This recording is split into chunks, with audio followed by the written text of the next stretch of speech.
her Highlanders Lionheart. Written by Barbara Bard and published by Starfall Publications. Book from Highlanders Fighting for Love series. Save more with our ebook and audiobook bundles on our website, starfallpublicationsbooks.com. Subscribe for more audiobooks. Enjoy. Prologue. The Scottish Highlands. Some time ago, the mist that saturated the sprawling emerald green of the Highlands was like the breath of God, a thick veneer of grey enveloping the valleys, creeks and rivers with a breathtaking yet foreboding quality in the wee hours of the morning. A pine marten, small and compact with a body of fur matching the tone of the fog, timidly approached the crystal-clear waters of a creek bed. The water softly churned and trickled with a peaceful and serene rhythm, as the pine marten dipped its paws into the water and rubbed the condensation on its petite furred ears. The serenity of the early morning dew and the calm of the surrounding wildlife, in all shapes and forms, felt free of tension, violence, or fear. It was a perfect morning, and then the sounds of thunder began to accumulate in a thick cacophony, an approaching thunder that started to make the earth tremble and quake.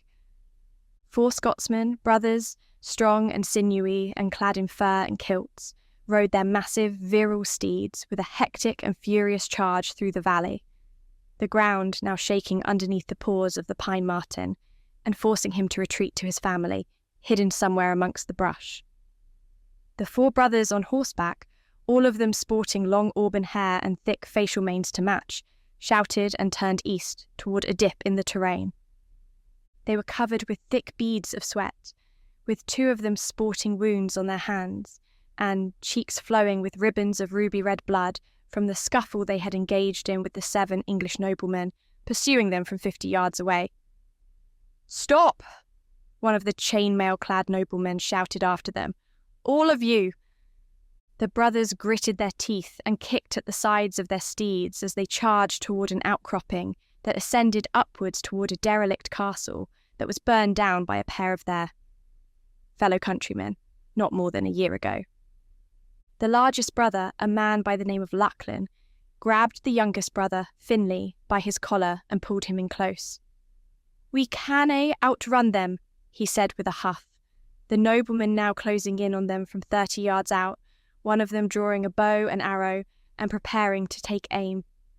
"Gae," he said to Finlay, "take our brothers, I will buy ye some time." Finlay's eyes were wide, his dashing and rugged features contorted with fear as he shouted out, "Lachlan!" to his brother in protest. "There is another way. Gae nu, Finlay, take our brothers, heed for the spot we chose, gae far and away as ye can." Lachlan pushed his brother away, withdrew his sword, and turned his steed around in a 180-degree spin, as the nobleman archer unleashed his bow and landed it squarely into Lachlan's left pectoral muscle. Lachlan wobbled on his horse, but he was a powerful man that required more than just one pithy arrow to knock him off his mount. He corrected himself, bucked his steed, and took off toward the west, drawing away 3 of the 7 pursuing noblemen as Finlay led his older brothers Alec and Glenn into the east. "Damn fool," Alec shouted after Lachlan. "He cannae fight them on his own." "Ride," Finlay commanded, the youngest of the Boyd clan, but by far the most brilliant of the 4, crooking his finger past the direction of the derelict castle toward a peak far off in the distance. "Lachlan is on his own now." The words were like a steel spike being driven into his heart, but Finlay knew that they held nothing but the truth. The 4 noblemen behind them continued to holler and curse, all of them looking to seek vengeance against the Boyds after they had slaughtered 6 of their own back at the Boyds' encampment. Their breath and that of their horses huffed and panted and cut through the fog with hot and thick billowing like hounds from hell. The noblemen's faces were pensive, their teeth were yellow and gritting, their eyes were filled with nothing but murderous intent. Lachlan, far from his brothers now, exchanged several scything blows from his sword with the 3 noblemen that now flanked him on either side. He parried, blocked, struck. He fended off the noblemen well for several moments before his horse whinnied and bucked and kicked as the noblemen, clad with white tunics sporting red trim, laughed and converged on Lachlan before striking him several times in his arms and torso. The cold steel of the nobleman's blades ripped at his clothes and lacerated his body as Lachlan used every last breath in his body to make his final stand. He swiped, spat, screamed with all his might as the archer, backing up several feet and lining up his bow, buried a final arrow into Lachlan's back. Lachlan outstretched his arms in a messianic pose before falling to the earth and mud. The nobleman trampled over his body and put down his horse for good measure. Not seeing that their brother had fallen, Finlay, Alec and Glenn threw looks over their shoulders at the 4 men pursuing them from nearly 30 yards away. Alec, his mouth agape and ready to suggest they head for a ravine just off to the west, lurched forward as a small stream of blood began trickling out of the corner of his mouth. Finlay, his arms reaching out to the right to steady his brother, saw the arrow protruding from Alec's back, when the archer that had caught up with the other 4 noblemen smiled with joyful elation. "Glenn!" Finlay shouted, the words rasping his throat like the kick of harsh liquor.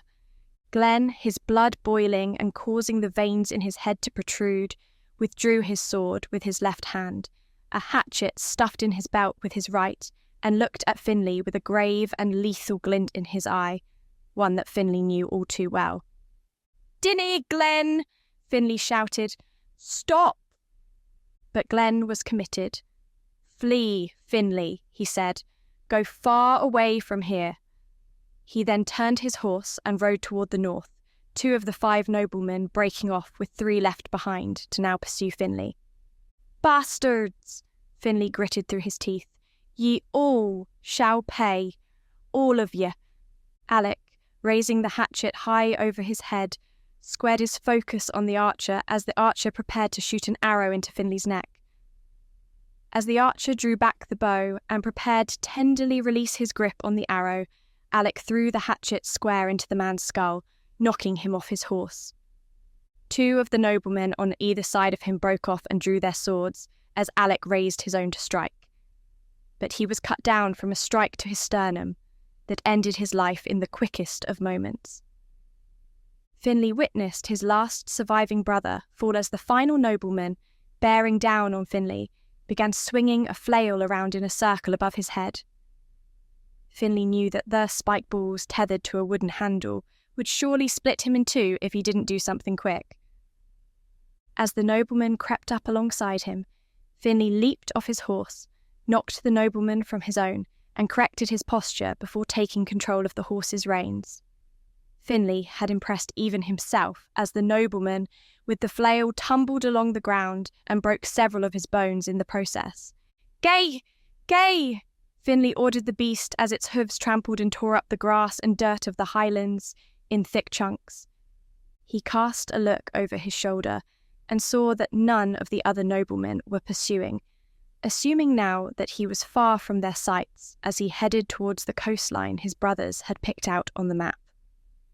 He was mourning them already, although the primal pounding of his heartbeat was coating his senses with a slight feeling of numbness. Finlay was too overwhelmed to properly digest what was happening. The noise of the chase was now dying down, nothing but the sound of Finlay's stolen steed grunting and puffing as Finlay clutched tightly onto the reins and headed for another decline in the terrain. Even though the fog was still thick throughout the entirety of the surroundings, Finlay was more than sure he was headed towards a creek bed. He felt his senses calming now, confident that he was out of harm's way. And then an arrow pierced him from behind, jutting out through the right side of his abdomen with a quick and wet thunk. Finlay's horse pivoted and whined, standing on its hind legs and then bucking as Finlay was thrown from the saddle and straight over the edge of a cliff. The world spun and a sickly sensation overcame his stomach as Finlay felt his back making contact with the earth, quickly evacuating the wind from his lungs.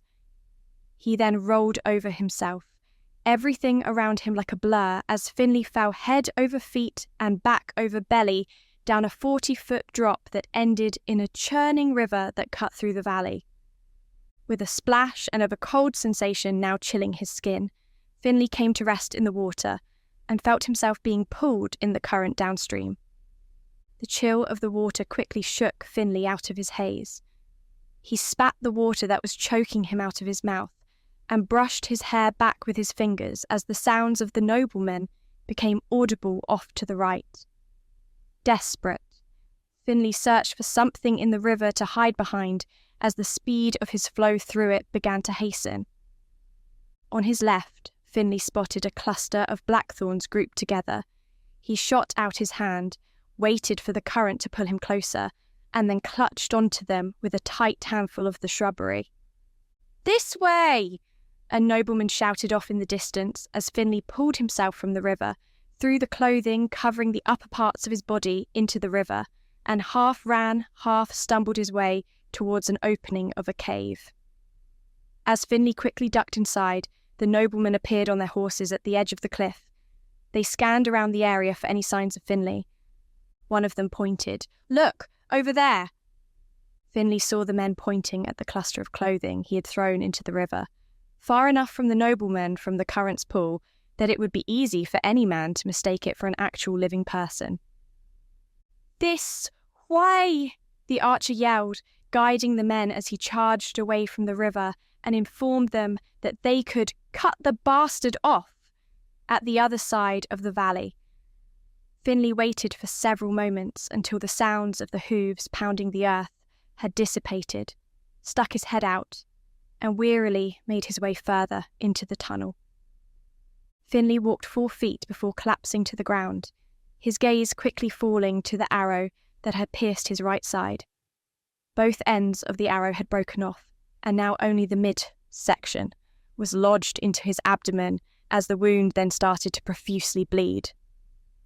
Crawling hand over hand, Finlay descended further into the dank and murky tunnel, the smell of mildew all around him as the light and even sound began to slowly evacuate from the enclosed space. "No, no," he protested inside his head.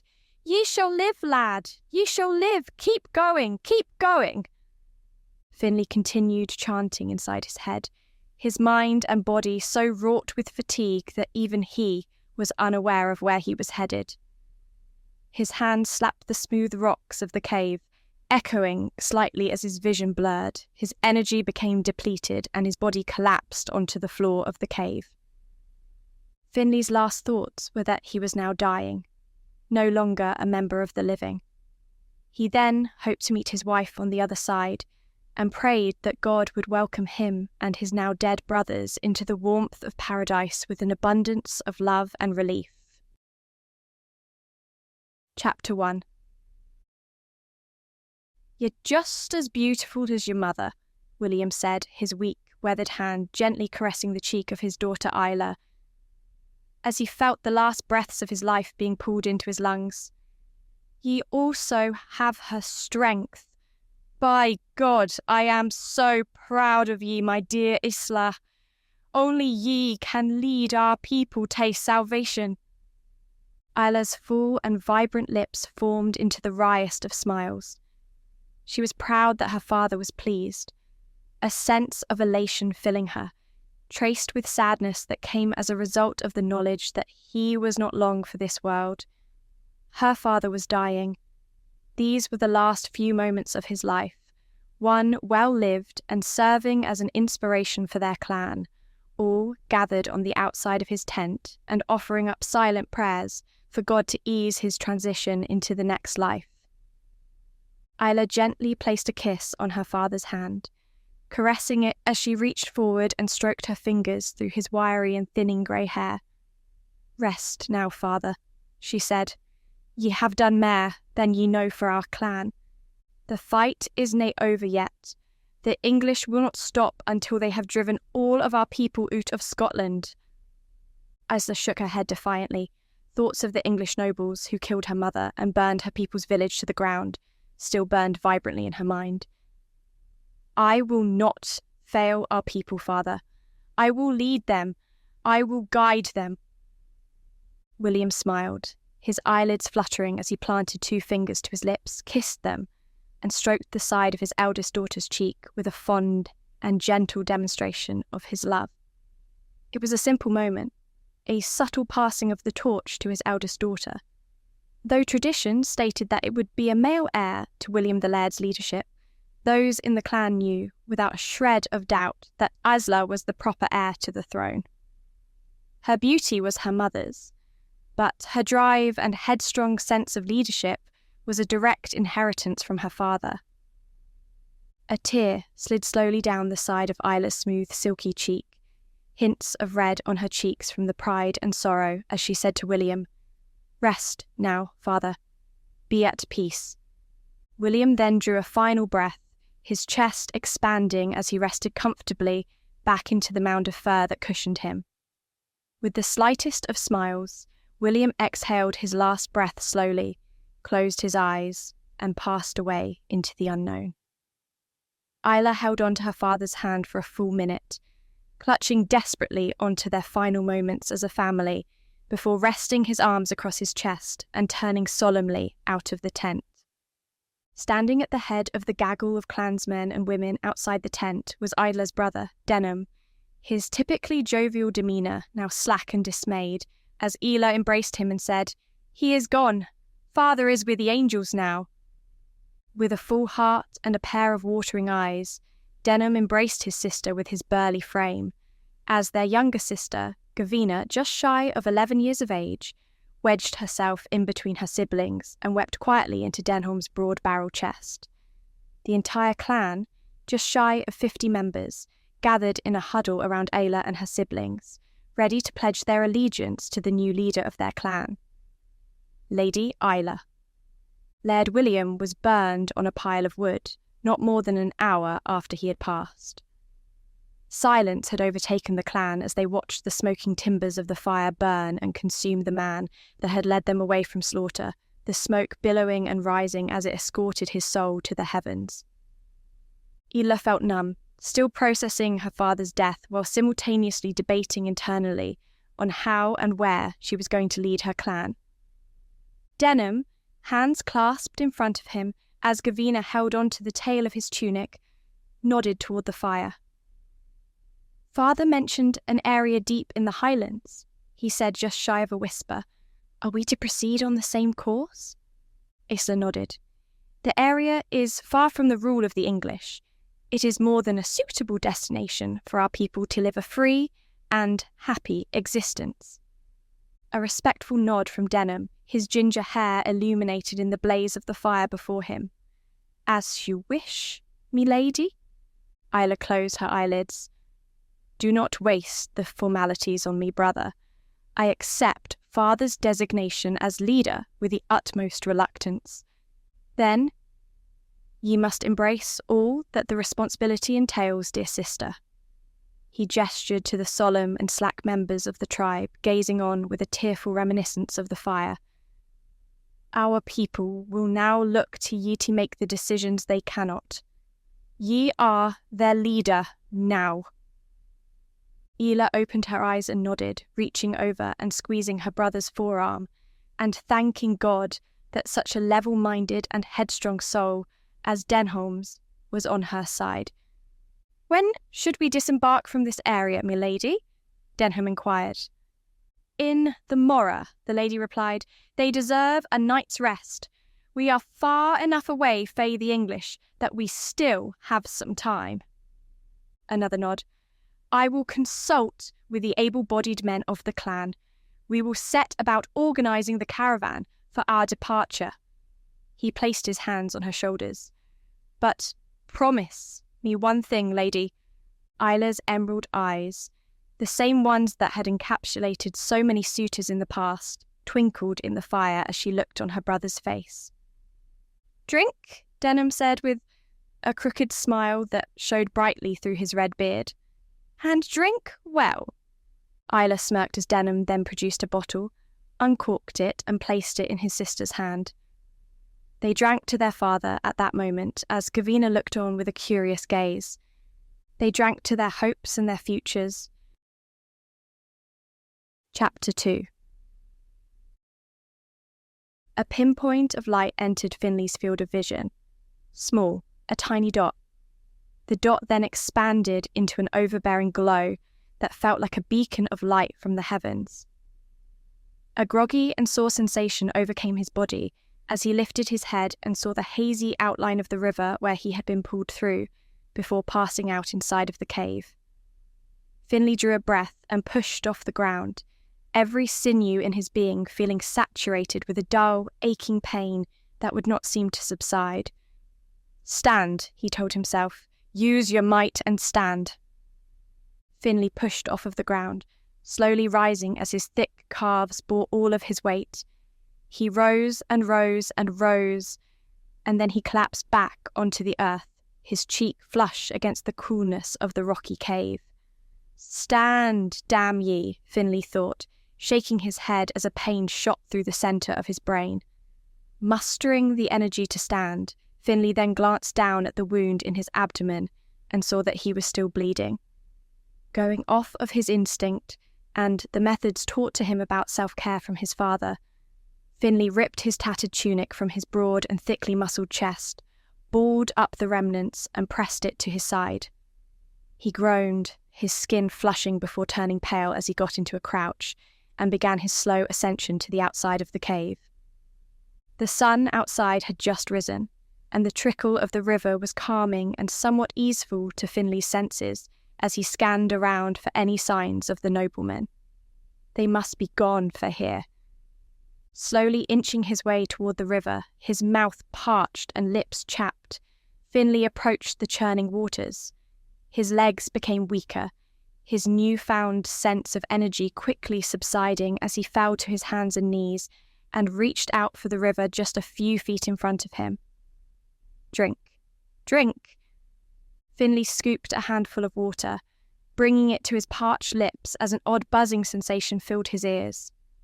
The world once again spun, Finlay collapsed into the river, and then he came to a profound realization that he, like his late brothers, was about to depart from his mortal coil. As he closed his eyes and gracefully accepted his fate. Asterisk, asterisk, asterisk. Isla, her hair braided after indulging young Gavina, propped her sister onto her lap outside of their tent. Gavina, staring up with full and emerald eyes at her older sister, flashed the most innocent of smiles. "When are we going to leave from here, Isla?" she asked, her delicate yet strong voice, a subtle reminder of their late mother. "Soon, Gavina," Isla said. "We just need to make the proper preparations." Gavina threw her arms around her sister's neck, still distraught by her father's death, but finding solace in her big sister's embrace. "Are you really Lady of the Clan now?" she asked, somewhat elated as if Isla had stumbled onto some newfound legacy and royalty, which, in a way, she had. Isla nodded, drawing a breath and puffing her chest, and catching the attention of one of the male clan members, who could not help but note the rugged yet regal beauty that Isla sported. "I'm still your sister," she said. "That will never change." "Does this mean that I am a princess?" Gavina asked enthusiastically. Isla beamed fondly at her younger sibling, who bore a strong resemblance to Isla with hints of her brother Denom. Gavina wasn't a princess by the standard rules of the clan's lineage, but Isla would not crush her younger sister's spirits by telling her the truth. She was far too young for that. Isla traced a finger through Gavina's hair. "Of course, me dear princess," she cooed, "and you are by far the fairest of them all." A giddy demeanour overcame Gavina. "The fairest of them all?" Isla pressed her forehead to Gavina's. "The fairest of them all." As the two sisters shared a laugh, Denom and another one of the raven-haired men, Eamon, approached with anticipatory stances and postures. "Me, lady," Eamon said with a nod. "It appears we are short of water rations. There is a river not far from here. I would like to send a few of the women to fetch a resupply for our upcoming journey." Isla nodded. Be quick, we must move soon. Escort them to the river to make sure they have the proper protection. Of course, Eamon said, turning on his heel and preparing for the trek.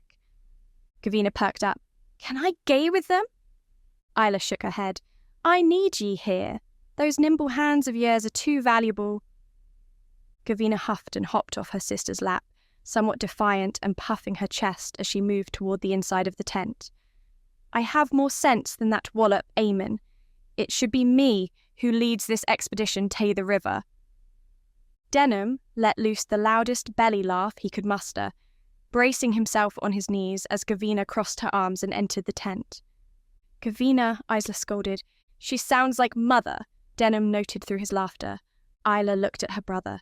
Do not indulge her. She is merely repeating what she has overheard you saying on more than one occasion. A shrug. Take her credit. Eamon is a wallop. That's enough, Denham.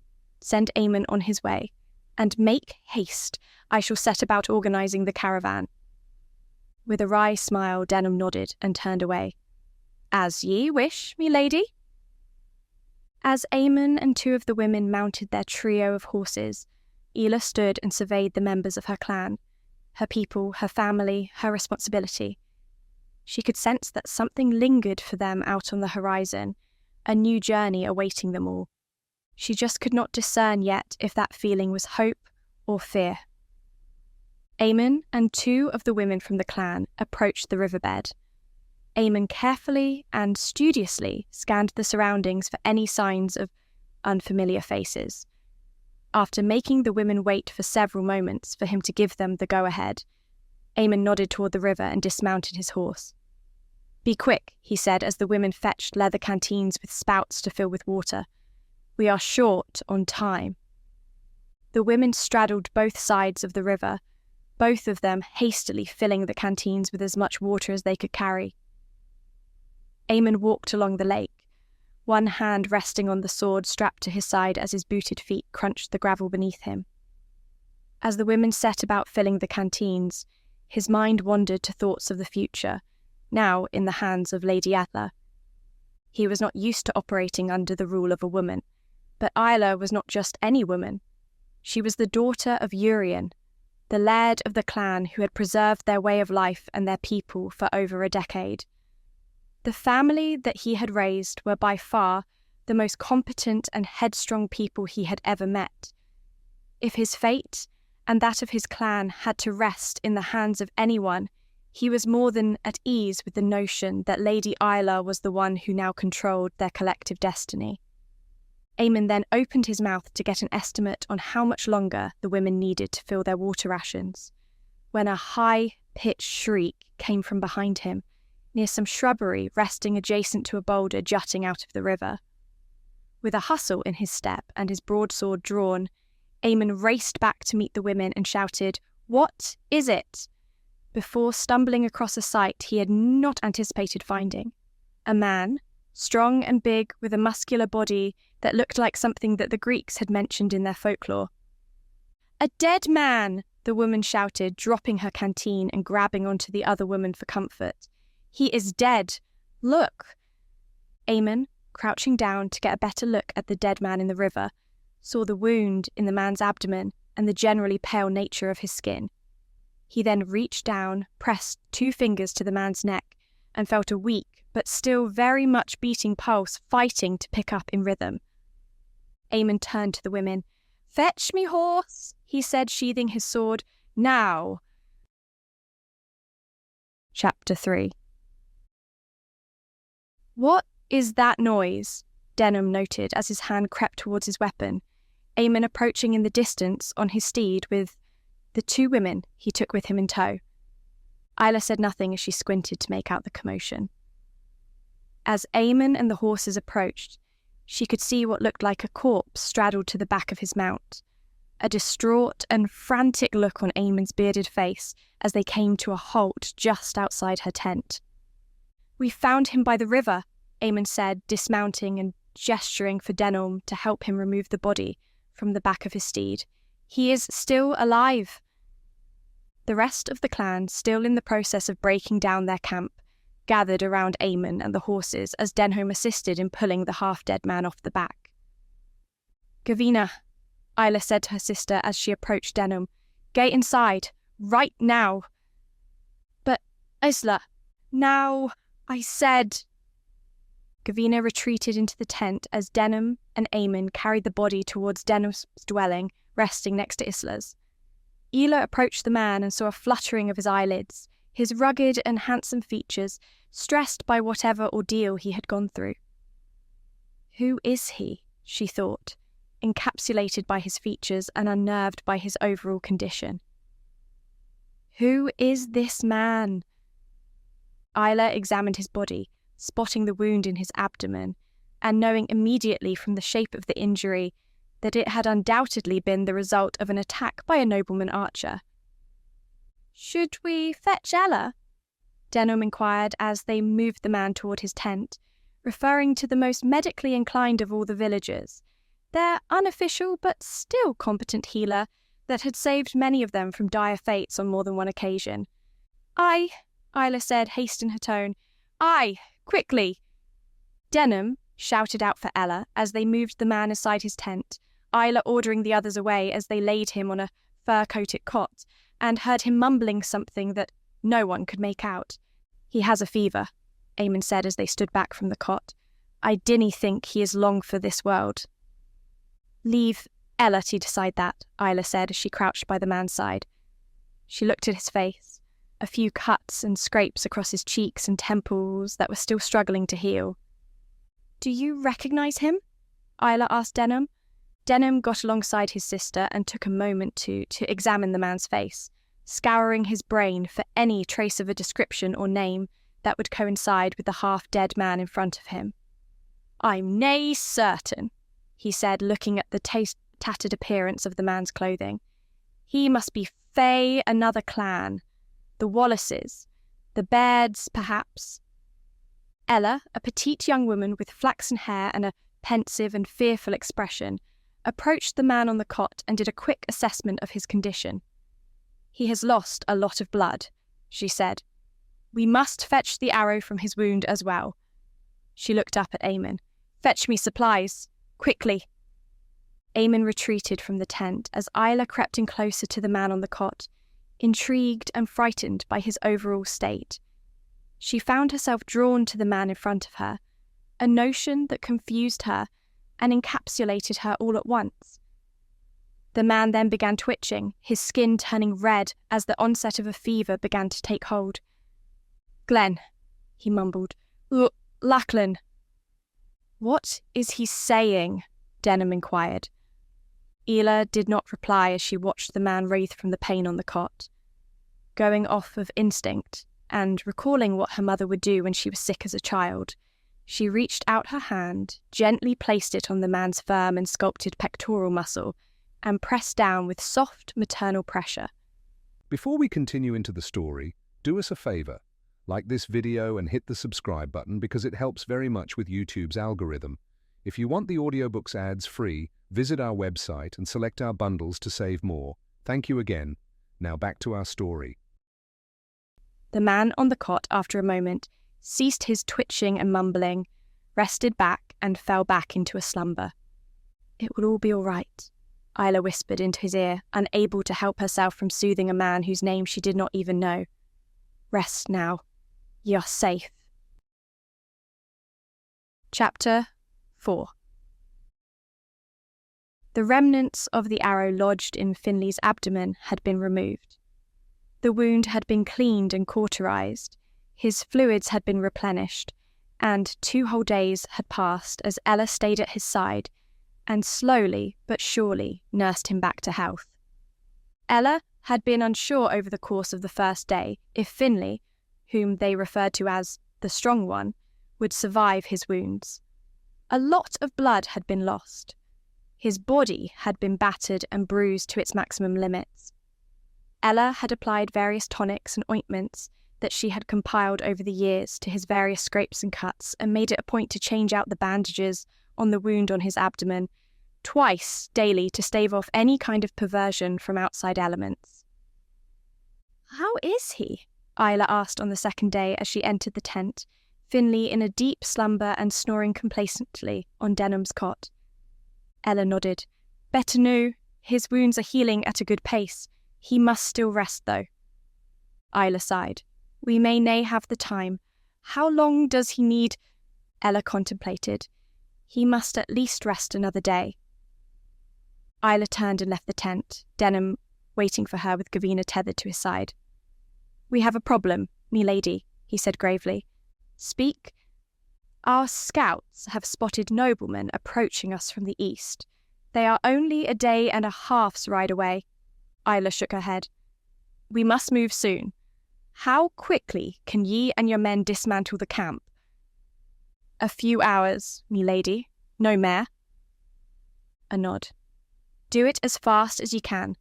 I want us out of this place by the morning. And where shall we be going? Isla shooed off Gavina to help Ella as she pulled Denholm inside her tent. Did ye speak with our father about the map? She asked. Denham squinted. No, he dinna speak to me of such matters. He smiled, pointed at his sister. Ye were always next in line to rule. Ye were the smarter one.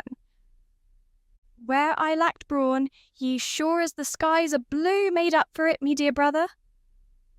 Isla moved over to a wooden chest resting near a stool, removed a rolled-up piece of parchment from the inside, and spread it across a small wooden table resting in the centre of the tent.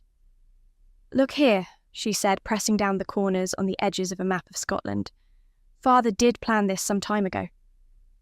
Denham parted air through his lips when he saw his father's penmanship scribbled all along the map. He had travelled all over, to nearly every corner of Scotland. He was always on the search for somewhere permanent to let our people call home. Denham hung his head, remembering well the history of his clan, the murder of his mother, the death of their youngest brother from sickness, the slaying of Isla's fiancé, Douglas not more than a year prior. When the thought crept into his mind, Denham could not help but look at his sister and wonder if the day would ever come when she would divulge her feelings on the subject. But Isla was tough like her father, fair like her mother, and never embarked or went about doing a damn thing she didn't want to do, unless by choice. Denham couldn't help but smile when he thought of this. It was no mistake that she was the leader of their clan. He jutted his chin. Where did father choose for our people to go? Isla traced her finger along the map and ended up on a spot in the east, hidden in a valley and surrounded on all sides by the mountains. It was a minuscule spot on the map, but it measured to about 8 square miles in person, according to the information from their late father. Mother and father met there, she said fondly, some time ago. It is hidden, secluded, far from the rule of the English. Father was under the impression that it is a part of land ruled by clans such as our own.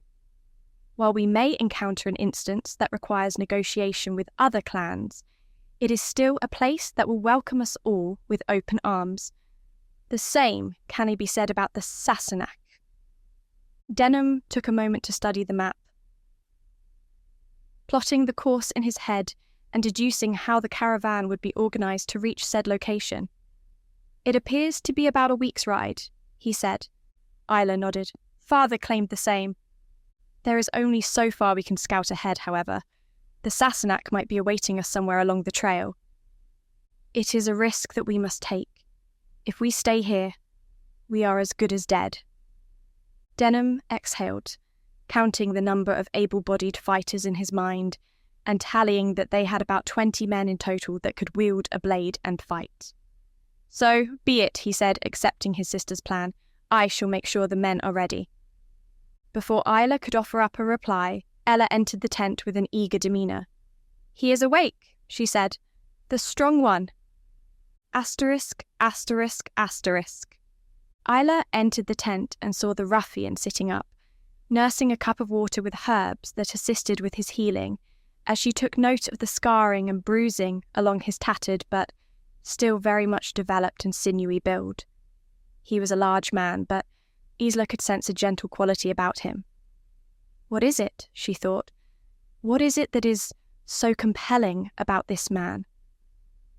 Isla slowly approached the ruffian, his eyes meeting hers as the two of them shared the silence for a brief couple of moments. "I am Lady Isla," she finally greeted. "I am the leader of the clan that has taken ye under our watch." The ruffian nodded, resting his cup on the edge of a table and taking note of the soreness he had accumulated over the past couple of days. "My name is Finlay," he finally replied. "I am the youngest of my clan, the Bairds." Isla, her hands folded in front of her, and mustering the regalist pose she could, approached his cot. "You were on the verge of death. You were fortunate to be found." Finlay said nothing. He was mesmerized by every curve and smooth feature that Isla sported, and there were quite a few. "What happened?" Isla asked. "It is more than apparent that you were in a skirmish with someone." A nod. "The Sassenach," he said, "a ruthless man by the name of Lord Henry Entignap of Sandford, slaughtered my people." The past then crept into his mind, playing back in vivid images as he once again witnessed his brothers being slaughtered by the hands of the noblemen. All of them. "When? How long have I been in a slumber?" 2 nights and 2 days.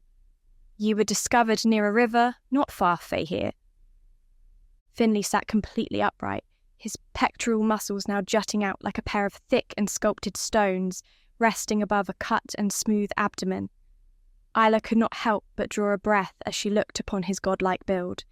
Even a woman of her strength and constitution was privy to the more primal urges that life brought forth.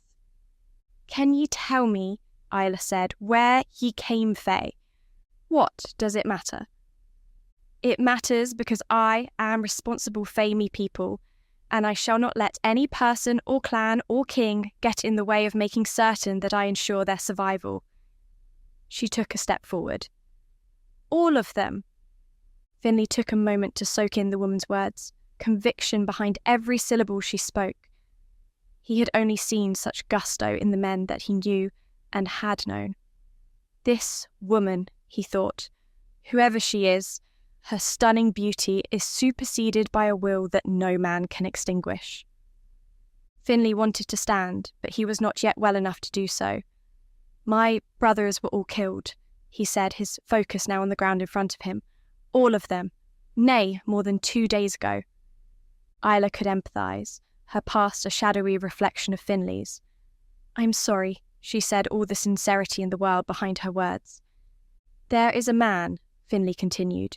"His name is Lord Henry, son of Earl Simon Entignap of Sandford." Isla's heart sank, though she kept her composure. A king with the same title had killed her mother and fiancé. "Earl Simon of what?" she asked, hoping but knowing that the truth was inevitable. "I dinna bother to dignify the man by giving him his full title," Finlay said. The rage began to build inside him, boiling to the point that the pain of his wounds had briefly subsided. "His men have slain my brother, my mother, my father." Isla was on the verge of trembling, wringing her fingers as she strode in a swift manner up to Finlay's cot. "Aye," she said, "I know him well, more than well. He murdered my family to—" Finlay huffed. "He seems to have repeated the pattern for countless Scotsmen and women." Isla shut her eyelids, the past playing out against the black. "He has a vested interest in me." "In what regard?" "In the regard that he plans on marrying me or raping me. Anything that occurs in the company of the man could probably be classified as the second." Finlay was not surprised. The beauty and the will that Isla possessed was an attractive quality to any level-minded man. Isla shook her head and diverted her gaze to the flap of the tent. "He's letting nothing stand in the way. Lord Henry made that a point when he murdered the man I was to wed." Lord Henry, Finlay thought, "a vile and repulsive bastard ye are." "Then "Ye cannot stay here for much longer," Finlay said. "He will be looking for ye, which is why I need ye to depart as soon as the sun rises. I cannae have me people put in danger because of your presence." Finlay laughed. "If you're worried about me bringing down the wrath of Lord Henry, it sounds like you're doing a fine job of it on your own." Isla jutted her chin. She knew that there was some kind of attraction to this man. But, be that as it was, she could not risk, at least in her mind, focusing on frivolous attractions in a time like this. Her and her people's survival were at stake. "Even so," she said, "I dae nae know ye, therefore I cannae trust ye. I am of no threat to your people. I have no doubts of your plight against Lord Henry, but your presence here still lends a certain risk that I cannot gamble." Finlay shook his head. He knew there was no place for him to go. He knew that there was only so far that he and Isla's people could flee before the wrath of the English caught up to them. He began to stand, slowly, his overall state still fatigued, but nonetheless drawing strength from Finlay's unquenchable spirit that still glowed as bright as it did since the day he was born. He was a fighter, and he would do so until the day he drew his final breath, no matter how far he had fallen or how much the world had kicked him around. "What are ye doing?" Isla inquired. Finlay gestured toward the outside of the tent. "I want to see ye people," he said. "I want to see what kind of numbers you're working with. Asterisk, asterisk, asterisk." Finlay followed behind Isla as she walked him through the encampment. Most of the clan was organising or packing away supplies as Denholm coordinated with Eamon. A few looks were tossed Finlay's way. The men leered, the women stared on in amazement at his broad shoulders and thick arms that were taut and firm from years of hard labour. "There were over 100 of us," Isla said. "Before Lord Henry slaughtered about half of us, that is. We haven't stayed in one area for more than a few days before we've been forced to resettle." Finlay scanned around and saw a weary but still strong composure to everyone in the clan. These people, like him, had endured more than their fair share of hardships. He huffed. "We are all one and the same," he thought. Gavina, half skipping her way up to Isla, wrapped herself around her older sister's legs and stared up at Finlay with an inquisitive gaze, deducing, judging, seeing if the large and rugged man in front of her was worth her time. "The strong one is awake," she said to Isla, more like a statement of fact than out of enthusiasm. Finlay looked at Isla. "Strong one?" She shrugged. "We did not know your name," she said. "We had to call you by the first name that came to mind." "What is your name?" Gavina asked, no fear in her tone as she took a stern step forward toward Finlay. Finlay smirked. He could sense already, even without the resemblance to Isla, that this young lass was part of her lineage. "My name is Finlay," he said. "I am of the Baird clan." Gavina crossed her arms defensively. "Are ye a murderer?" Isla squeezed her shoulder. "Gavina!" Finlay brushed his hand in the air like he was moving away the slight. "It's quite all right," he said.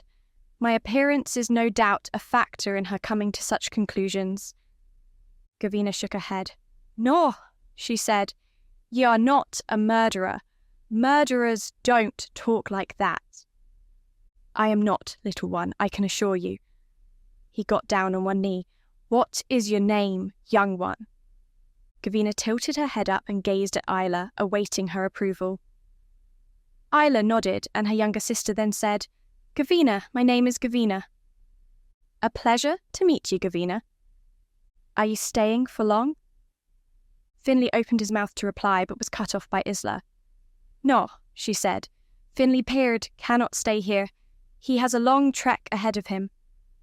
Gavina squinted her confusion. "But look at him. He is strong. He could help us."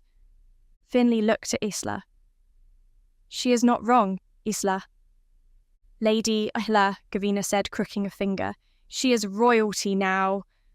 Finlay and Isla couldn't help themselves from cracking the subtlest of smiles at young Gavina's tenacity. "Me apologies," Finlay said. "Lady Isla." Gavina gave a quick nod of her head. "Much better," Finlay bared. "Run along now," Isla said, patting her sister on the back. "Go and help the others." Gavina, with a pep in her step, turned and fled in the direction of a few of the women in the clan who were going about tallying the food rations that clan had on hand. Finlay stood. "She is none the less correct," he said. "Looking around, it is apparent that you do not have strong enough numbers to properly protect the members of your clan." "He's right," the voice of Denham chimed in from behind Finlay, his chest puffed and taking on a defensive posture at the sight of Finlay's brawn. "After the last encounter with Lord Henry, our numbers have greatly dwindled." Isla held up her hand. "I am aware, Denham." "Our paths have crossed for a reason, Lady Isla," Finlay said. "I see our meeting as nothing shy of fortuitous." She shook her head. "Allowing ye to stay would greatly affect our food and water rations. We have no spare tents, no extra clothing, or supplies to assist in making sure ye are taken care of." "I am more than capable of being left to my own devices." Isla took a step forward. "I am responsible for these people. All of them. I do not need to keep reiterating that notion."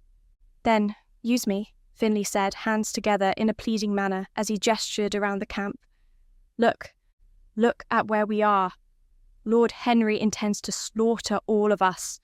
Separating me from this clan would serve as a disadvantage to us both. We need to work together. This is about survival. This is about staying alive." Finlay and Denham awaited Isla's decision as she crossed her arms and let her gaze wander. She was uncertain, both of the notion of allowing Finlay to stay and the odd attraction she felt towards him. "What is occurring?" she thought. "Has fate sent this man my way? Is this a blessing from God being laid right at my feet?" After a few more moments of pondering, she turned her attention back to Denham. "If he stays," she said, "I hold you accountable." She pointed to Finlay. "If at any point you find this man's actions or intentions questionable—" She arched her brow, not needing to say the rest. Denham turned and stood toe-to-toe with Finlay. "I have no qualms with that, my lady," he said to his sister as he stared fire at Finlay. A nod from Isla. "Both of you go about rounding up the able-bodied men," she said. "Formulate a plan and a route. I want us on the move at dawn." "My lady," Finlay said as she turned away and left. As he watched her leave, Denham cozied up alongside him. "Quite the woman," Finlay said, his thoughts then wandering to the obvious. Is she taken?" Denham squeezed his shoulder. "That is not something you should ask her brother about." Closing his eyes as Denham patted him somewhat threateningly on the shoulder, Finlay couldn't help but laugh for a brief moment at the absurd fatefulness of the whole situation. "And so, the journey begins," he thought as he followed after Denham. Chapter 5. The regal and oversized banquet tent that belonged to Lord Henry was filled to the brim with a collection of his noblemen, all of them clad in chainmail and cream-coloured tunics. The red crucifix insignia with the crest of Lord Henry's royal lineage adorned across the front. All of them were half drunk, cackling, and slapping each other on the back as a roaring fire burned in the centre of the tent, currently serving as a banquet hall. Night had fallen. Their full camp was lost in festive celebration for 2 days' worth of killing and plundering they had undertaken throughout the stolen land of Scotland. 2 men, their arms hooked around each other's necks as they sang an English song, motioned to a group of fellow noblemen gathered around the fire to join them.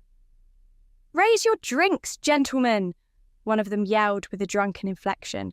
"To our country, and to the righteous salvation of the Scottish people." Laughing at his jest, the other noblemen clinked their glasses together and downed the half-warm ale swirling around in their mugs.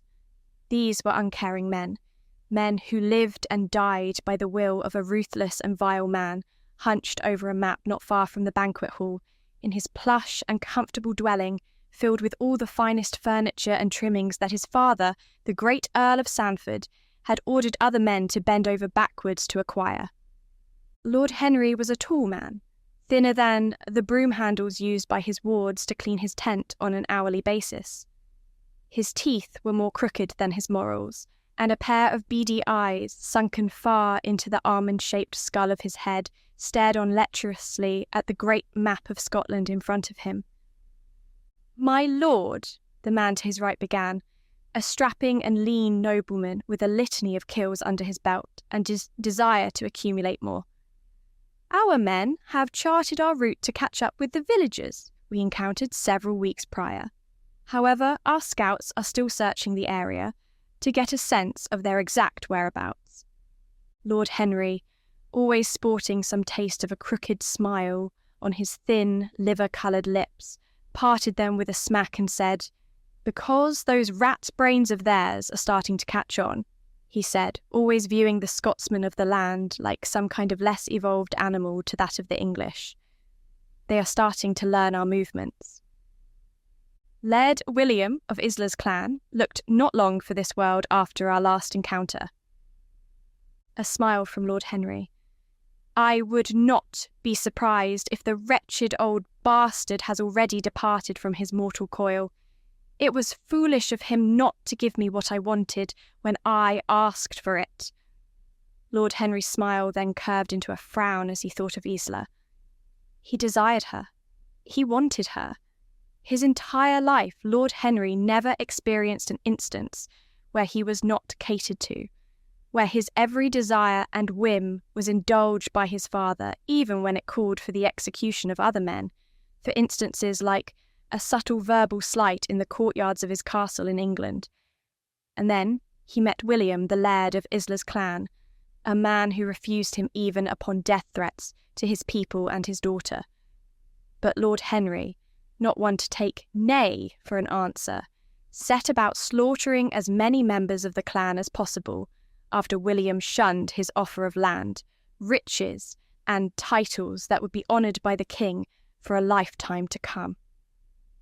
The foolish bastard, Lord Henry thought, he brought this all on himself. The man to his right, Gregor, then said, "The Baird clan also caused quite a disturbance. Our altercation with them most likely allowed the clan we were pursuing to gain a day's worth of traction. We will make up for it. We outnumber them 10-1. A nod. Be that as it may, it appears that another bad piece of news has come to light." Lord Henry faced Gregor, an irked glint in his eye as he clasped his hands behind his back. "Do tell." Gregor cleared his throat. "Our men," he said, "the ones that were pursuing the Baird clan, returned from their journey no more than an hour ago." And a guilt-saturated tilt of Gregor's head. "And it appears that one of the members of the Baird clan has escaped." Gregor held his pose. Without a doubt, he was stronger and more able-bodied than Lord Henry. But he still feared the power and might that surrounded Lord Henry at the behest of his father Simon. Lord Henry took a moment to absorb the information, and then he began to laugh. "Did I not order you to obliterate all the members of the Baird clan?" Gregor bowed his head solemnly. "Indeed, my lord." A moment passed. Then Lord Henry gestured to the opening of his tent. "Come, Gregor," he said. "I wish to meet the men that failed to follow my commands." Gregor nodded once more and led the way. The drunken noblemen were still singing by the fire, and retelling the tale of how they slaughtered the Baird clan in a song-like fashion, swaying to and fro as Lord Henry approached with his hands stretched out in a messianic fashion. He smiled, but it was a forced expression, coated with a sarcastic glaze, like a court jester putting on a show, for the sake of entertainment. My, Lord Henry said. "What a joyous affair this is." The drunken noblemen stood at attention, each one doing their best to pretend that they were more sober than they actually were. "Oh, please," Lord Henry said, hands now held up in submission. "You men work hard to do the king's bidding from the moment the sun rises to the time it sets each day. I would not be able to classify myself as a benevolent ruler if I did not allow you to indulge in the pleasures that life has to offer." The noblemen exchanged timid looks as they waited for the other to speak. "Have you nothing to say?" Lord Henry inquired. "Are none of you going to offer your lord a drink?" Two of the men scrambled to fetch a freshly poured glass of ale for their master, shouting, barking, and demanding that the coldest mug be handed over at once. A fresh mug of ale was then provided and offered to Lord Henry like a precious ruby. "Here you are, my lord," the nobleman handing over the mug said. Lord Henry took his mug, raised it in the toast, and sipped. "Ah," he said with a sigh, "if ever a richer brew was crafted, I have yet to experience it." "Only the finest for you, my lord." The nobleman then nudged the man next to him. "Come, raise your drinks." Everyone held up their mugs. "To Lord Henry." Cheers and clinking of mugs were exchanged as Lord Henry stared at the noblemen in front of him. He took a beat, examining each one of his men with a scrutinizing gaze. "What is your name, squire?" he asked the man in front of him. The nobleman stood at attention. "Matthew, my lord." "Sir Matthew?" Lord Henry repeated. "I must say that you have a knack for offering up the most gracious of toasts." "Only for you, my lord. Your leadership inspires more than whatever pithy words I may implement to describe them." "Oh, you are being modest." He came alongside the man and hooked his arm around his neck in a friendly fashion. "In fact, I believe it to be suitable that you, Sir Matthew, should be the one who offers up the first toast when I marry my bride to be Isla." Sir Matthew was elated. "But of course, my lord, nothing would bring me greater pleasure." Lord Henry uncorded his arm and set about adjusting the neckline on Sir Matthew's tunic. "Indeed, I believe it would," he said through his crooked yellow teeth, his face like a ghoul when lit up by the massive fire a few feet away. "But there is just one problem with that prospect." Sir Matthew furrowed his brow and waited for the rest. Lord Henry held up a single finger. "I cannot be married to my dear Isla if my own men hinder my desire to do so." Sir Matthew perked up, one hand resting on the grip of his sword, and prepared to jump into action. "Tell me, my lord, tell me who is preventing you in achieving this, and I will deal with him or them in the swiftest of manners." "Oh, my dear Matthew, your conviction to serving the throne is unparalleled. I will always live to serve you and the king, my lord, until my very last breath." Lord Henry took a beat as he gently took the man's face in his hands, stared into his eyes, and then said, "I believe you. I do."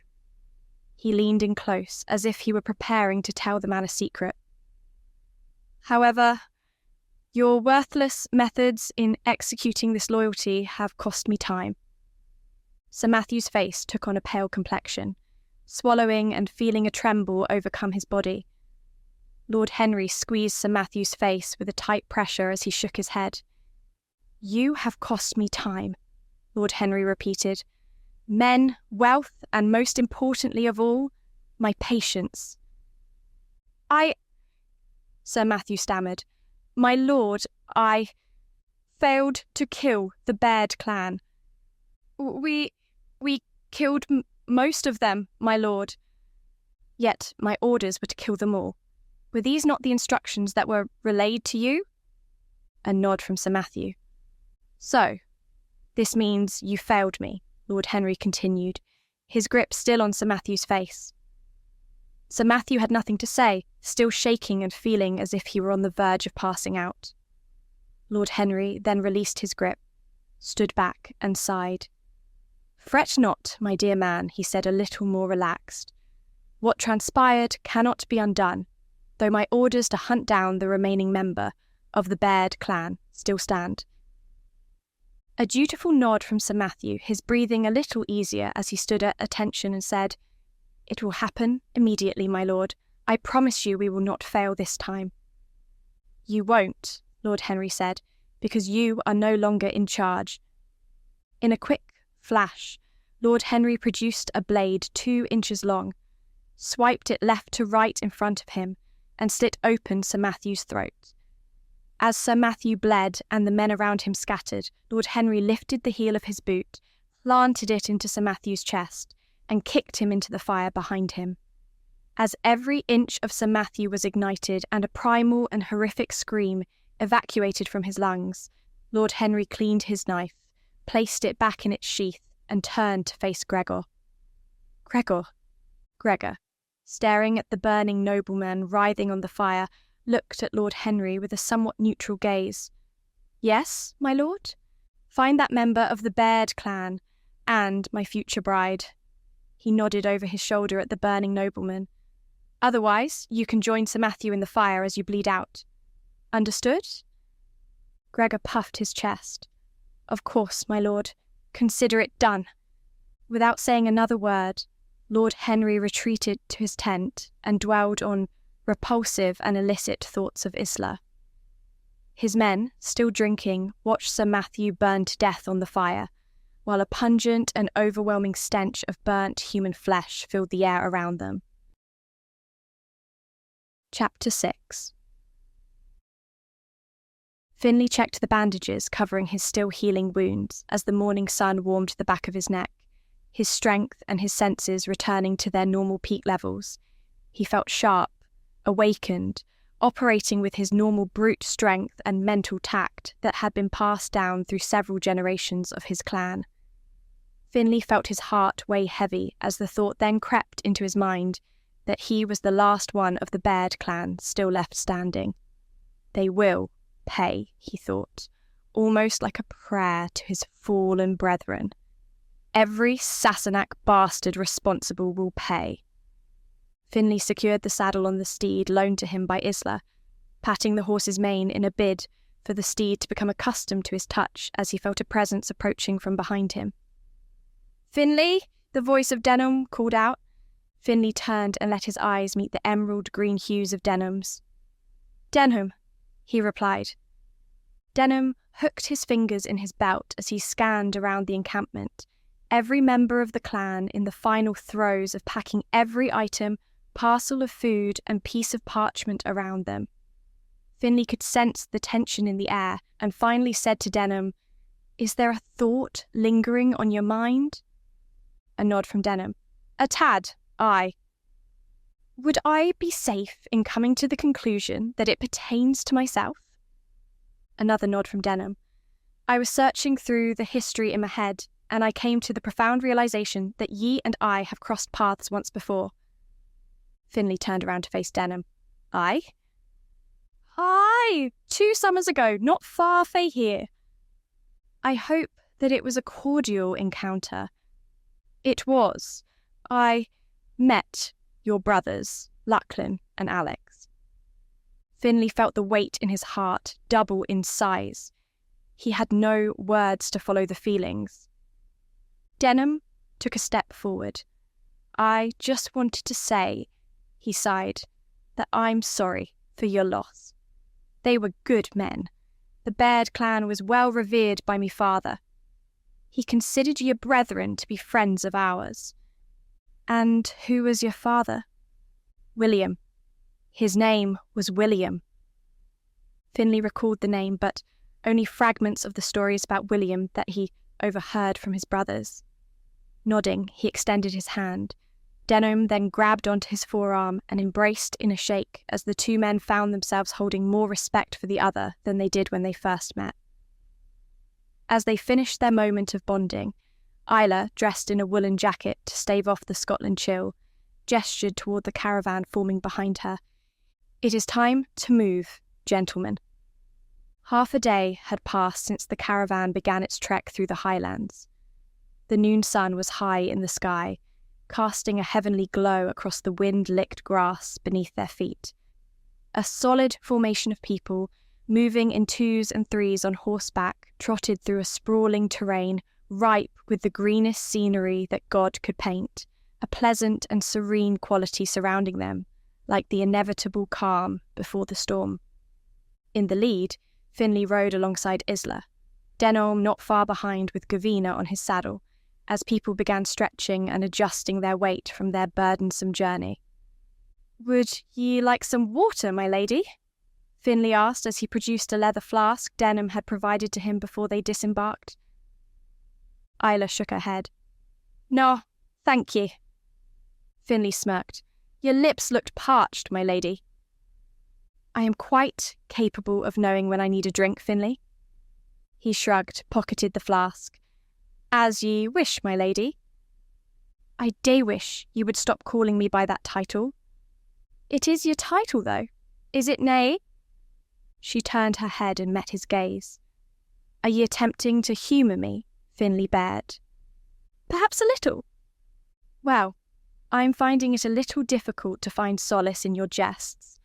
It's been an endless barrage of turmoil for me clan and I for some time. I find that most humour is lost on me at this point." "I dinna believe that to be true. Ye have a rough exterior, aye, but as hardened as a woman as ye have become, I can still sense that part of ye yearns to live a life filled with humour and good memories." "And why is that?" Finlay gestured behind him to everyone in the clan.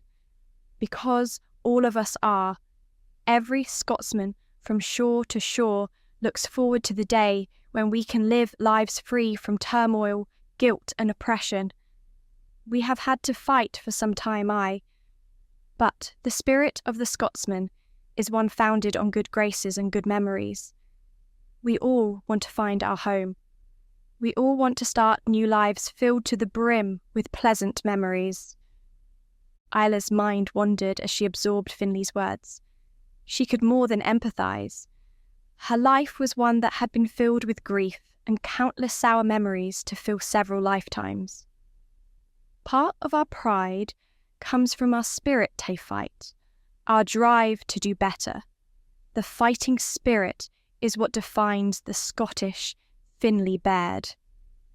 He shook his head. "It shouldn't be. Life contains turmoil, aye, but there is more to it than drawing the sword and having to purge our lands and our lives of the evils that have tainted it. We fight so that the next kin in our generation can be free." His eyes meet hers. "I have yet to see this freedom that ye speak of, and neither did me wife." Isla's heart skipped a beat as she looked at Finlay's forlorn expression, his haunted past flooding into his eyes and teetering on the cusp of overflowing. Once again, she could empathise with his words. She herself had been the victim of a fallen lover. She took a moment, clearing her throat before asking, "When did she fall?" A crooked and weary smile crept into the corner of Finlay's mouth. "So much time has passed that I seem to have forgotten. As ye said, so much fighting has passed that it seems nearly impossible to discern what day it is. Time itself seems to have become an endless day with no sign of the sunset on the horizon." Isla debated internally whether or not she wanted to divulge her own history to Finlay. But, as before, there was some kind of draw to him, something in his character that touched some tender part of her soul, awakening it and beckoning her to submit. "The same happened to me," she said. "What do you mean?" "I lost my husband. Well, the man I was to wed, to be more accurate." Finlay shook his head. "Do the Sassenach know no mercy?" "I am sorry," he replied. "It is a wound that seems to take its time to heal." A nod. "Indeed. It was more recent than your loss, though, I think. Nay, that I am stating that my suffering is more burdensome than years." Finlay held up his hand. "I take no offence, me lady. Day ye know who is responsible for the death of your loved one?" Another nod. "Earl Simon." "Bastard. The same words have slipped my tongue on more than one occasion." Silence held sway as the two continued their trek on horseback, the wind licking at the exposed parts of their skin and leaving a pleasant chill. Had it not been for the caravan or the notion that they were fleeing from the oppression of the Sassenach, one might have thought they were on a pleasant stroll through the Scottish Highlands. "How old are ye?" Finlay finally asked. Isla laughed. "Is that a question one should ask a lady?" A shrug. "You don't have to answer if you don't want to." Isla took a moment to ponder. 28, she said. "And, yeah?" 29, he replied, "though I feel much older." Isla examined Finlay's features and noted the subtle scar above his left eyebrow and the angular jawline hiding underneath the scruffy beard he was a few days late on tending to. "He's handsome," she thought, "but I can never let him know that." "I knew of your clan," she said, switching subjects. "The Bairds. You were friends with my father, William." Denham mentioned the same. "I myself did not have the pleasure of knowing him. I was the youngest of my brothers." Isla forked a thumb over her shoulder. "Denholm and Gavina are the only siblings I have left. I lost my oldest sister to sickness when I was a child." "Same. The only sister we had fell to a fever a long time ago. I must ask, how is it that a woman has become the leader of a clan? Not that I disagree or find offence in the notion." Isla smiled. "I've been wondering the same thing. The decisions that my father made always eluded his children. But whatever choices he did make tended to play out in everyone's best interest, in the end. I understand why he chose ye. Ye have a strength unmatched by any other woman I've met before, me own mother included. She must have been quite the warrior." "Aye, she was." He laughed. "Once, me brother, who had this habit for pinching people's ears, kept doing it to me mother. She warned him to stop. Alas, he didn't, and me mother struck him with the back of her hand so hard that Alex saw the nighttime stars swirling in his vision. Keep in mind that Alex was a big man. Mother was able to dispense of him with the utmost ease." Isla began to laugh as she saw the picture being painted in front of her. Scottish women were a force to be reckoned with. There was no doubt about that. If Scotsmen were able to attribute a significant amount of their brawn and strength to members of their lineage, Scottish mothers were undoubtedly the nexus of where they drew their strength. "Me mother was much the same," she said, smiling fondly at the memories. "She was nae a woman to be trifled with." The bucking of a horse rang out from behind them. Isla and Finlay turned their heads and saw Denham approaching them from the left. "I overheard talks of mother being carried through the wind." Isla rolled her eyes. "Denham," she said to Finlay, "has a knack for eavesdropping. It's an unfortunate defect that has been with him since birth." Denham showcased a devious smile and held up a finger. "Aye, but it has been one that has served in our best interests. There have been several occasions where my penchant for being able to overhear a conversation have played out in me favour." "Aye," young Gavina added. "For instance, Denham overheard the lady folk of the clan talking about Finlay Baird's broad chest when his wounds were being tended to." "Gavina," Isla said, turning around on her mount and shooting her a look. Denham, clutching onto Gavina with one of his meaty hands, hollered a belly laugh that carried through the valley as Finlay joined in. "It's true," Gavina said. "Miss Kelly said that he looked like he could be better mounted than most of the horses in our caravan." Denham began laughing hard, to the point that he nearly fell off his horse as Isla began to scold her sister. "It's quite all right," Finlay said, waving off Isla. "She is only a curious child. According to me family, I was the same." "That, I believe, Finlay Baird. You seem to have a penchant for sticking your nose where it dinna belong." Gavina crooked a finger. "Careful, Finlay Baird. Sticking your nose where it dinna belong can cause all sorts of trouble." Finlay smiled and leaned in towards Gavina, a bashful smile forming as she somewhat buried herself in Denham's chest. "Ye are quite intelligent, Miss Gavina. You will grow to be quite the formidable woman." "Believe me, Isla added. She is wise beyond her years. A dutiful nod from Gavina. Aye, most certainly I am. Finlay sighed, for once finding a moment of alleviation. I think I'm growing fond of this clan. Isla felt a warm sensation rush into her cheeks. She herself was starting to feel a kindling fire in the first stages of being lit, rising from the pit of her stomach, and slowly warming a heart she thought would be forever covered by an icy layer of frost. Like Finlay, she was starting to grow fond of him as well. But then she felt a tug at her heart, brought forth by dire memories of the loved ones that she had lost. Isla had invested so much of her heart in so many people who were no longer among the living that she felt she had nothing left to give. Whatever fragments of affection she did still possess were reserved for Denholm and Gavina.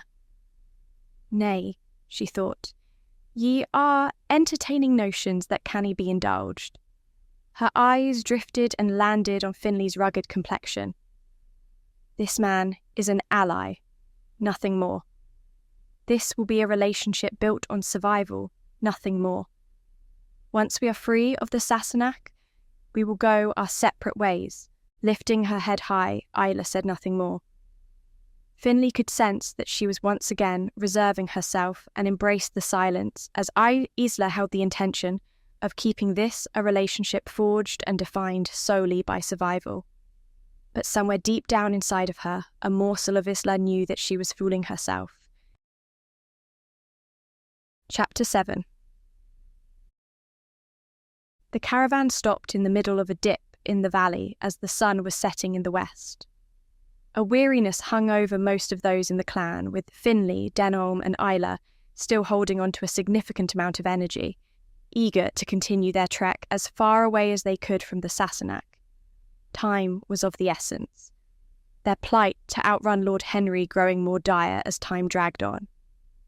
Denholm, Isla said as she slid off of her saddle, grab my 2 men. We need to scout the area. This territory is unfamiliar. Aye, Denholm said. Take a moment to rest, sister. We still have a long way to travel. Isla looked to Gavina, her body hanging limp in Denholm's arms as she rested her fatigued and sleep-saturated head against his shoulder. Denholm carefully handed Gavina over to Isla and dismounted his horse, his eyes scanning the horizon behind them for any signs of approaching noblemen. How are your wounds? Isla inquired, pointing to Finlay's chest. He nodded. Aye, they are healing well. I'd be happy to take a look, only if you wish. Finlay hid a smirk, knowing full well that the woman who had tended to him during his recovery was more than well equipped to check on the progress of his healing over Isla. He could not help but think that Isla had ulterior motives in mind with her proposal, but was nonetheless intrigued and excited by the fact that she was attempting to get him behind closed doors. Aye, he said, that would be helpful. One of the women came up to Isla and offered to take Gavina to join the rest of the travel-weary children yearning for slumber. Isla handed over Gavina after gently placing a kiss on her forehead, Gavina placing her head comfortably in the woman's bosom as they walked away. For a moment, Isla found herself projecting her hopes and her fears onto her youngest sibling.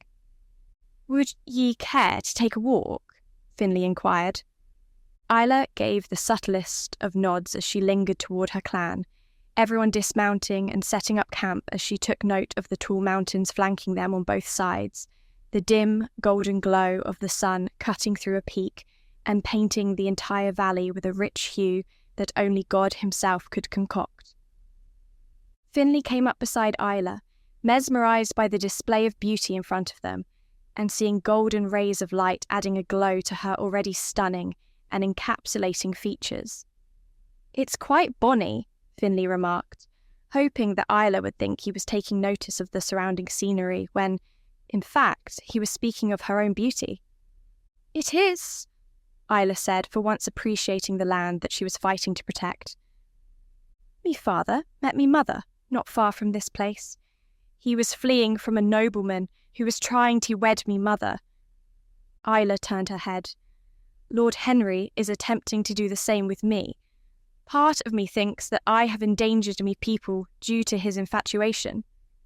Ye cannot blame yourself for that madman's intentions. It still does not take away the danger that currently faces them.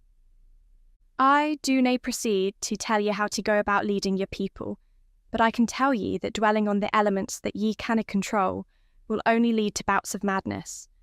Trust me, it happened to me brother. It leads to mistakes, and mistakes can end up costing lives. Isla turned on her heel, her arms crossed and her defences somewhat lowered as she said, "How did Lord Henry end up tracking down your clan? You do nae have to tell me if you don't want to." Like I said, mistakes were made. Me clan thought we could confront Lord Henry and his legion head on. We mounted an assault on his camps in an attempt to dwindle down his numbers. Obviously, we were mistaken. He sighed, hands on his hips as the last vestiges of light began to recede behind the mountains. Lord Henry, as well as the rest of the Sassenach, are attempting to take over every inch of Scotland at whatever cost necessary. Any Scotsmen with breath in their bodies are aware of this. Finlay held up a finger. Aye, but there is an element to Lord Henry's approach that leaves him with a disadvantage. Me brother learned of this after countless interactions with his men. His arrogance. Lord Henry is a fool. He is not a man. His sole purpose is to pillage these lands to satisfy his urges. Again, Finlay bared. This is the plight of all of the Sassenach. Their greed drives them. They care about nothing but the expanse of their empire at all costs. The problem is that Lord Henry's father, Earl Simon, is one of the most diplomatic and intelligent men to have infiltrated these lands. His son is a disease, a court jester with an unquenchable lust and appetite for gluttony that is slowly driving Simon to the brink. There is only so long that Henry can continue with his campaign before Simon sends him away. Or worse. Isla absorbed the new knowledge as a chill licked at the back of her neck. She began rubbing the back of her neck, warming her goose skin, and pressing together the cleavage in front of her, the milky and soft quality of her skin sending a flutter through Finlay's body, and reminding him of how long it had been since he last felt the touch of a woman. "You're saying," Isla said, "that if Henry continues down the path he is going, that it will ultimately lead to his own destruction?" Finlay nodded. "Aye, one can only hope that it happens soon. Ye are implying that there may be a method to facilitate this. Ye are saying that ye think that there may be a way to push Henry in the direction of making a foolish mistake. Aye, but what that looks like, I do not know." Denham approached from the rear, the majority of the camp now set up near a creek bed, as two of them began kindling a fire to prepare a meal for the clan. "I have 2 men, headed toward the east," he said. "They will stay on the outskirts of the camp to keep an eye out for any signs of the Sassenach. Gavina has also been put down. She is resting with the rest of the children." Isla nodded ahead of her, to the west, toward a rise in the terrain that dipped sharply, down about 200 yards away. "What is on the other side, Denham?" "I cannot say, sister. I am willing to take another man and look."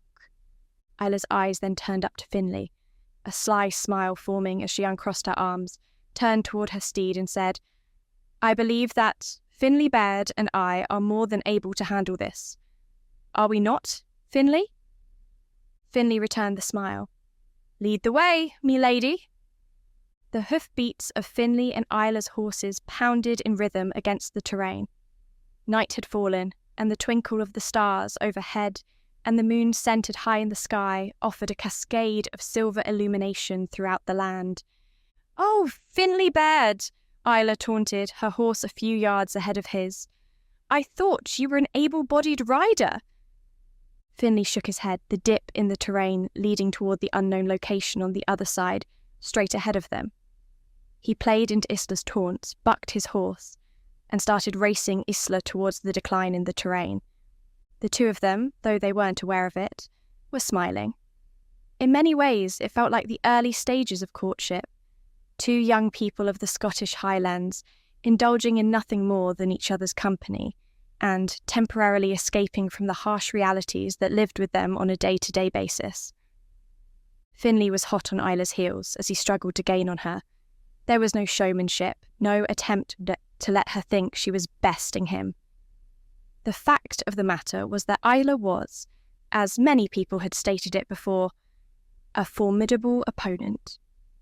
They descended through the dip in the terrain, the road beneath them narrowing and snaking down adjacent to the creek bed that started back at the encampment and slowly began to expand into a river that split in 3 directions and infiltrated the base of the mountains off to the right. Once Finlay and Isla emerged into the riverbed, they came to a halt and found themselves staring in wide-eyed amazement at one of the most serene and pristine sights they had ever seen in the Scottish Highlands. An open expanse made of the greenest grass, lit by the wind and shimmering under the bright moon above. "I have never laid eyes on this before," Isla said, smiling with glee, feeling much like she did back when she was a wide-eyed youth in the vein of her sister Gavina. Finlay nodded. "Aye, neither have I." They scanned around and saw the mountains ascended to nearly impossible peaks, the waters near there crystal clear and churning with a pleasant rhythm. It was paradise, their own virtual Garden of Eden, untainted by the company of others or the despicable Sassenach. Finlay gestured toward the east. "This area of land seems to stretch on for some distance, milady. Miles, it seems." Isla perched forward on her saddle. "If memory serves, I believe this land to stretch all the way towards the coastline. I must consult with Denholm in regard to our route. This appears to serve as a shorter route to our final destination." "Where is that, milady?" "Father called it Salvation. The area of land on the map has nay a distinct name. It is a part of land untainted by the Sassenach, ripe with Highlanders like us, and other clans that outnumber men like Lord Henry 10 to 1. The two shared the silence, the trickling of the river a pleasant distraction as they gazed up at the stars and felt their tensions and worries slipping away. "Should we return, milady?" Finlay inquired. Isla, still beaming, shook her head. Nay, no. I want to stay in this place for a moment." She dismounted her horse, moving toward the water as Finlay followed suit. They strolled up the right flank of the river, Finlay with one hand resting on the grip of his sword as he kept an eye out for any suspicious activity or men in chainmail. "Ye said you were engaged to be married," Finlay said. "Aye?" A nod. "Aye. He was a good man. He paid with his life for standing up to Lord Henry on me behalf. Had it nae been for him, I might have been slaughtered by Lord Henry's hand some time ago." She shook her head. "I cannae help but think of how things may have turned out if he were still alive." "Ye cannot focus on what could or should have happened, milady. It is best to live in the present." "Ye are filled to the brim with advice, aren't you?" Finlay bared. A shrug. "1 or 2 good words of wisdom trickled down from my mother's lips." Isla took a step toward Finlay. "I feel they might have made you arrogant." Finlay took a step toward Isla. "I like to think that they've kept me alive." Isla once more felt the tug in the pit of her stomach, that indefinable feeling that drew her toward the ruggedly handsome Highlander in front of her. "What is it?" she pondered as she stared into his steel blue eyes, shimmering and glinting like the broadsword stuffed into his sheath. "Why can't I explain what it is that I am feeling?" "What is it, my lady?" Finlay inquired after a few moments of silence had passed. Isla waved him off. "It is nothing more than fatigue," she stated. "I have endured more than my fair share of adventure in some time." Finlay's heart began beating faster, the two of them moving closer together. "Why can't I help this?" he thought. "Why can't I stay away from this woman?"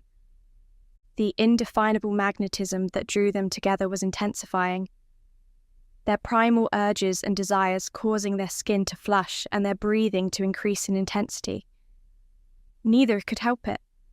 The yearning that now stirred inside both of them was beginning to take hold, and forcing them closer together despite their internal monologues and debates. "You are trembling," Finlay said, reaching out and slowly taking Isla's hand into his. For Isla, it felt like she was under some kind of spell, as if she had partaken in one of the potions or tonics crafted by one of the villagers to help soothe pain or induce sleep. She couldn't explain it, the tingling sensation running through her body, causing her to shudder from the crown of her head all the way down between her legs. Nay, Isla thought, I have people to lead. I cannae do this. Isla broke free and turned back toward her horse. "Come, Finlay Baird," she said. "We must return to camp." Finlay, slowing his breathing and shaking himself out of his trance, corrected his posture, drew a deep breath, and said, "As you wish, my lady." The two then rode back to the camp in silence, both of them maintaining a respectable distance from one another as they tried to stave off the feelings and urges that, deep down, both of them knew would inevitably bring them together. It was only a matter of time. Scan the QR code or click on the link in the description to read the full book. The full audiobook will be available on YouTube in a few days. What did you like the most? Comment below and share this video on your social media and with your friends. Watch one of the following videos. Subscribe to our channel, like this video, and hit the notification bell to not miss any new audiobooks. Thank you for watching.